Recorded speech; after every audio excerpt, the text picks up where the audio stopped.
mediunidade desde a infância. Eu falava para minha mãe, tem um homem, ele está lá no canto, ela me pegava pela orelha, levava até o canto, tá vendo? Não tem ninguém aqui. Estava passando a máquina umas mensagens e percebi pela irradiação quem estava presente, porque ele se apresentava como um foco de luz ou como chuva de ouro. Disseram, mas eu não assisti, que ela incorporava e gorjeava como se fossem vários pássaros. Todas as grandes médiuns que eu conheci tinham sido desenvolvidas pelo comandante Armon. Eu via Emmanuel, mas eu não via o rosto de Emmanuel. Era tanta luz que eu percebi que era Emmanuel pela altura, pela silhueta.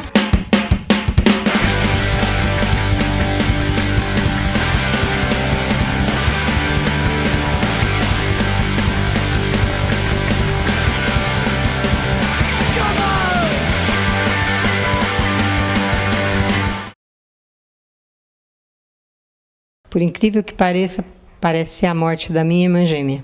Nós nascemos de 7 meses e estaríamos com 3 meses quando ela faleceu. Eu lembro do caixão com margaridas, com flores da saudade, mas o que me lembro mais é a minha vontade de morrer quando ela partiu e o esforço que eu fiz para isso. Eu estava na praia vendo minha mãe e eu ouvi ela contando para uma prima a cena, né, da morte da minha irmã gêmea Marileusa. Que a hora que a Marileusa deu o último suspiro, que ela pegou pneumonia, né, naquela época só se curava com sulfa, né? Então, em 24 horas ela foi, papai e mamãe orando ao lado dela, e ela foi diminuindo a respiração até o momento que não respirou mais. E nesse momento eu dei um grito e comecei a corcoviar, como ela dizia. Eu acho engraçado isso, porque além da gente ser prematura e pequena, antigamente enrolavam os bebês como se fosse um charutinho. Então eu não sei como é que eu conseguia corcoviar se eu estava enrolada daquele jeito. E num desespero total. E ela, muito triste, ela falou, mas o que está acontecendo? Aí papai, que já era espírita, falou, ela percebeu que a outra foi e ela quer ir também. E aí ele deu um passe e neutralizou aquele meu desespero, né, minha vontade de partir, eu adormeci. Mas depois de um tempo, eu vivia sempre com os braços assim para cima. Quando abaixava, eu adoecia. Mamãe me chamava de um anjinho da asa quebrada. Eu abaixava os braços e entrava a dormir, entrava em estado quase cataléptico. E ele vinha dar o passe, mas eu já tinha aprendido a neutralizar o fluido dele, ele não conseguia mais nada comigo. Então, ela começou a me levar um monte de benzedeira, né? Que no interior tem muito, a minha avó, mãe do meu pai, era benzedeira, e não conseguia. Até que uma delas disse, a irmãzinha dela se aproxima dela, e ela quer ir embora. E eu preciso benzê-la uma vez por dia durante um mês. E foi me benzendo e graças a essa benzedeira eu voltei à vida e estou aqui, né? Eles não me falaram que eu tinha minha irmã gêmea. Tinha uma tia que brincava muito com a gente, gostava muito de criança. E ela me disse que eu tinha uma irmã gêmea e que eu era filha de um casal que morava na mesma rua. Mas que eu era muito chata, muito ruim e que tinham me posto no lixo e meu pai e minha mãe tinham me pego. Falar isso para uma criança, aquilo se tornou realidade para mim. Qualquer coisa que acontecia, se minha mãe me chamava atenção ou queria me castigar, eu dizia para ela, você faz isso porque eu não sou sua filha. Ela não sabia de onde vinha isso. Para cúmulo da coincidência, a outra criança, além de ter a minha idade, era muito parecida comigo, a ponto de um dia eu estar ao portão, pro lado de dentro da casa, e o pai dela passar e me confundir com a própria filha e dizer, o que você está fazendo aí? Vai já para casa, não sei o quê. O que me deu mais firmeza nesse aspecto. Então, eles não me falavam que eu tinha minha irmã gêmea. Quando eu estava mais ou menos, acredito que com 5 anos, a minha mãe ganhou um abajur, que hoje está voltando a vender, que quando esquenta, começa a girar a imagem que tem dentro do abajur. Então, são os peixinhos, parece que estão nadando. Me lembro que eram os peixinhos. Era muito bonito. E eu fiquei até tarde, ao momento que ela nos deixava, porque tudo era muito regrado, com muito horário, vendo o tal abajur lá na cozinha. Nós todos, assim, encantados com o abajur, até o momento em que ela falou, não, agora vai dormir, amanhã eu ligo de novo. E levou para o quarto dela. E eu dormi pensando no abajur. Acordei de manhã cedo, ainda não era o horário dela nos chamar, mas eu acordei, levantei, fui para o quarto dela e queria que o abajur funcionasse. Eu não sabia como que funcionava, que tinha que estar ligado à tomada, tinha que ligar, né? E foi muito engraçado, porque nesse momento que eu entrei no quarto, pensando no abajur, eu vi uma menina sentada na penteadeira, penteando os cachos. E eu levei um susto, porque a menina era igual a mim, mas eu falava, mas não sou eu estou em pé, ela está sentada. Eu estou de pijama, ela está de camisola. E fiquei assim, muito abismada mesmo com o que eu estava vendo, mas eu perdi a voz, eu queria falar com ela, mas não conseguia mais falar. E ela virou-se, olhou para mim sorrindo e não mexeu os lábios. Foi o que me chamou muito a atenção, é que ela não mexeu os lábios, mas eu ouvi ela dizendo, você está com medo de mim? Então vou embora. E nisso ela levantou, largou o pente e saiu pela janela, pela porta, aliás, desculpa, pela parede. Ela atravessou a parede, porque o quarto ainda estava às escuras, e foi embora voando. Para mim, estar voando é anjinho. Para mim, estar de camisola, parecia os anjinhos da procissão que passava em frente de casa. Aí eu dei um grito, mamãe veio já correndo. Você foi mexer na tomada, você levou choque. Ela logo deduziu que estaria mexendo mesmo no abajur. Aí eu dizia para ela, lá mamãe, um anjinho, está voando, é igual eu, está voando. As pernas dela bambearam, ela sentou na cama. Aí foi chamar meu pai, ficaram um tempo lá, a portas fechadas, conversando. Depois eles vieram e me contaram que eu não queria nascer, então uma amiguinha me trouxe. E depois essa amiguinha precisou ir embora e foi embora, que o que eu tinha visto era a amiguinha, que então nós iríamos orar por essa irmãzinha que tinha vindo. Mas ela ainda acrescentou, você não queria vir, você era muito ruim e não queria vir. E eu fiquei furiosa com aquilo. Eu pensei, eu não sou ruim, por que ela está falando que eu sou ruim? E que raio de amiguinha é essa que me veio trazer e me deixou na mão? Eu fiquei revoltada com a tal amiguinha, que era minha irmã, e fiquei revoltada com a abordagem dela a meu respeito. E fiquei muito tempo pensando nisso. Depois, muitas vezes, eu vinha ver esse espírito, ele ia crescendo à medida que eu crescia. A última vez que eu o vi foi depois que eu casei, eu tinha muitas dores nas costas. Eu a vi entrando ainda relativamente jovem, porque eu casei com 21 anos. E ela me fez deitar de bruço e passou as mãos nas minhas costas, eu adormeci e acordei sem a dor. Depois de um tempo, ela não apareceu mais, o que faz com que minhas 3 filhas achem que uma delas é a minha irmã gêmea. Eu nunca perguntei, nunca tive essa informação, tive algumas pistas, mas não posso afirmar nada a respeito. Eu acho muito sério isso da gente pensar que foi um personagem, foi uma pessoa da família conhecida ou não conhecida. Eu até brinco, eu falo, depois desencarne e descobre que não foi nada daquilo que pensava, então é melhor não ficar pensando esse tipo de coisas. Então, mediunidade desde a infância, eu via coisas, geralmente coisas muito feias, porque o meu pai atendia pessoas passando mal, que vinham acorrentadas em casa, em processo de possessão mesmo, e eu via as entidades relacionadas àqueles fatos, né? E falava para minha mãe, tem um homem, ele está lá no canto, ela me pegava pela orelha, levava até o canto, está vendo, não tem ninguém aqui.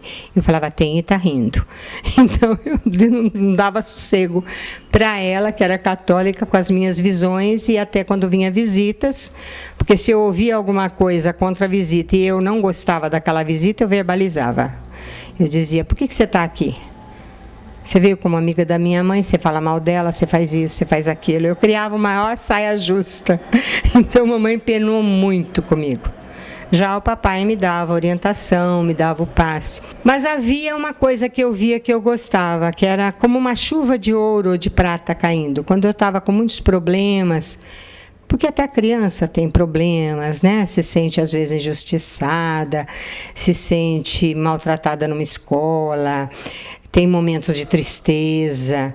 Me lembro que o Chico, uma vez, nós estávamos falando sobre isso, ele falou que era muito triste ver que crianças, às vezes, de 6, 7 anos se suicidavam. E nós estávamos comentando justamente sobre a melancolia, a depressão, esse tipo de coisa. Eu tinha esses estados muito fortes. E quando eu estava assim, às vezes vinha essa chuva de ouro, essa chuva de prata, e eu dizia, oh, que bom, chuva de ouro está aí. Eu dei o nome de chuva de ouro e chuva de ouro ficou. E só vinha saber quem era esse espírito em 1975, quando ele se apresentou. Ele já dava muitas mensagens, muitas coisas, mas eu não entendi o que ele escrevia o nome. E ele havia dado na psicodatilografia o nome de Tomás Antônio Gonzaga. E, a partir de então, ele passou a se apresentar como Tomás Antônio Gonzaga. Até brinquei com ele. Eu falei, na mitologia clássica, Zeus se transforma em chuva de ouro para levar a paixão à Europa. É uma coisa da mitologia. Eu falei, você não se fez menos do que a imagem de Zeus, não é? Você é muito modesto. Porque papai tinha mediunidade de cura. Primeiro, as pessoas vinham em casa, às vezes numa obsessão pertinaz. Ele nunca atendia uma pessoa mais do que uma vez, ele mandava no centro. E no centro também, naquela época, a gente assistia às sessões mediúnicas. Cheguei a ver médium ir até a cozinha do hospital, pegar a faca e voltar com uma faca tentando matá-lo, né? Porque, às vezes, as senhoras ficavam até tarde trabalhando no hospital durante a construção, quando eu tinha que pôr uma laje, uma coisa, porque estava ameaçando chuva. Então, faziam fogueiras, faziam comida, serviam, e os homens lá, e como não tinham de deixar as crianças estavam participando, né? Então, nesses momentos, e na sessão de fim de ano, todo fim de ano havia uma sessão pública, em que os médiuns ficavam envolvidos, uns falavam que estavam vendo, outros na psicofonia. Antigamente se chamava incorporação, e como era uma festa de fim de ano, de passagem de um ano para o outro, todo mundo assistia, inclusive as crianças. Então eu vi muita coisa realmente. E aos 11 anos, eu comecei a participar da mocidade e da evangelização infantil. Comecei a participar dos congressos, dos conclaves das mocidades espíritas, em qualquer cidade que tivesse. Nós íamos de trem. Nós íamos de trem pelo trem da Noroeste, então ia Marília, ia Tupã, ia Araçatuba, São José do Rio Preto, depois pegávamos ônibus, ia até Ribeirão Preto. Então, tanto as concentrações das mocidades espíritas, como as concentrações da campanha Alta de Souza. Eu ia em todas.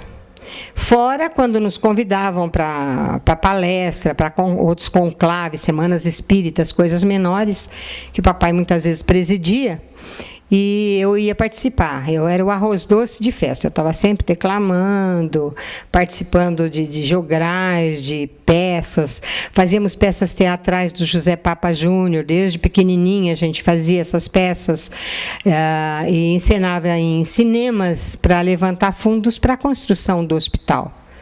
Então, decorava aqueles textos enormes e participava. Eram grandes dramas, né? Eram muito bonitos.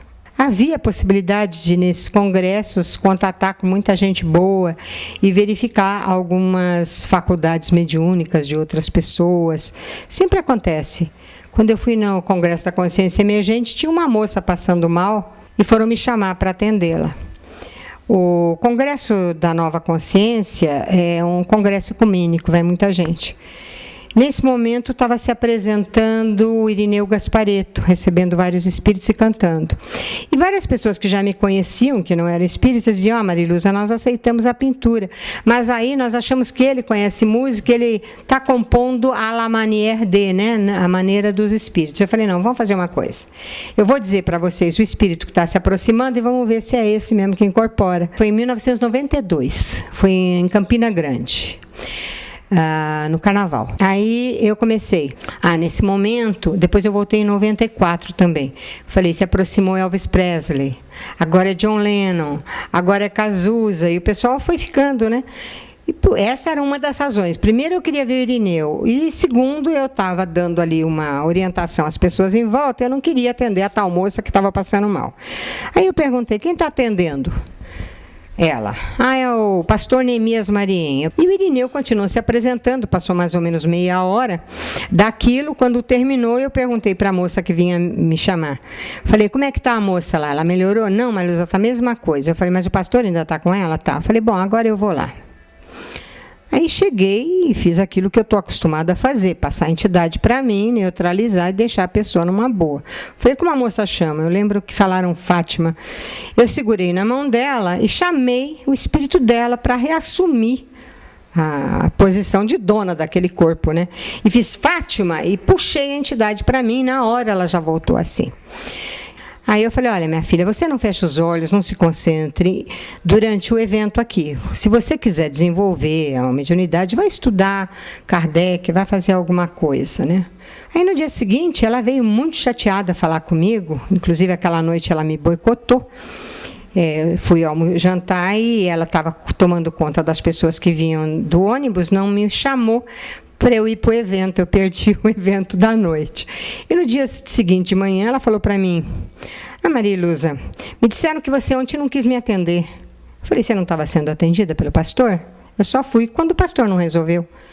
Mas o pastor disse que é assim mesmo, que eu sou muito fraca, e que hoje, quando você for fazer a pintura, para eu tomar cuidado, porque eu vou passar mal de novo. Eu falei, não, você não vai passar mal de novo. São centenas de espíritos que trabalham na pintura. Só de pintores tem 90. Eu falei, tem muitas equipes. Eu vou botar uma turma tomando conta de você e você não vai ter piti nenhum. Você não vai sentir mal coisa nenhuma. Ninguém vai te tomar. E você aprenda como lidar com isso. Porque isso não é castigo. Não é nada errado, você que não tem conhecimento sobre o assunto. E eu te garanto, nós vamos conversar depois da pintura, eu te garanto, você não vai ter nada, entendeu? Adivinha, né? Eu incomodo onde eu vou. É isso que eu faço, né? Porque essa menina pensou que ela fez daí para frente, é responsabilidade dela. A gente deu a receita do bolo, vai estudar, vai aprender a lidar com isso. Não quer? Vai ser joguete. E cada um vai te contar uma historinha diferente do que está acontecendo com você. Mas você é 100% responsável por você. Não são os outros. Então, esse tipo de coisa, essa postura que eu aprendi com meu pai. Papai era muito severo com os médiuns. Me lembro que a primeira vez que ele me viu pintar foi na nossa terra. Eu fui fazer uma pintura mediúnica e ele foi. E eu estava preocupadíssima, porque ele nunca tinha visto a pintura. Eu falei, ele não vai aceitar. Ele é muito severo, ele vai querer 1 milhão de explicações. Eu tenho até o vídeo disso. Ele estava com uma tosse pertinente o tempo todo, gravaram a tosse dele. Ficou tomado pelo meu pai? Eu estou sentindo uma vibração muito forte aqui. Tem alguém aqui do meu lado, eu só não sei quem é. Mas quem me dava tosse quando eu era mocinho, meninota, o pessoal me levava para a sessão mediúnica. E eu via todo mundo tentando psicografar, e eu olhava e falava, poxa, quer todo mundo ser Chico Xavier? Eu não quero, não. Eu nem pegava no lápis, nem na caneta, nada. Eu ficava lá assim, nem me mexia. Chegava em casa, me dava acesso de tosse, mas um acesso de tosse que eu vou te contar, não passava com nada. E eu sabia, não me pergunte como, que a tosse passaria se eu escrevesse. Eu comecei a achar que era um aviso do meu inconsciente que eu tinha amadurecido uma boa ideia. Aí eu começava, eu pegava o papel, mas a minha mãe tinha horário para dormir. É hora de cama. E eu não podia continuar. Lá ia eu tossir na cama e ela me dá remédio. Passava um tempo, eu percebia que ela dormia, eu levantava pé ante pé e pegava papel de embrulhar pão, porque ela já havia guardado as coisas, pegava um lápis, alguma coisa e ia escrever. Quando ela não acordava, eu escrevia. Depois de um certo tempo, ela com sono muito leve, começou a perceber que eu levantava à noite para escrever, para passar a tosse.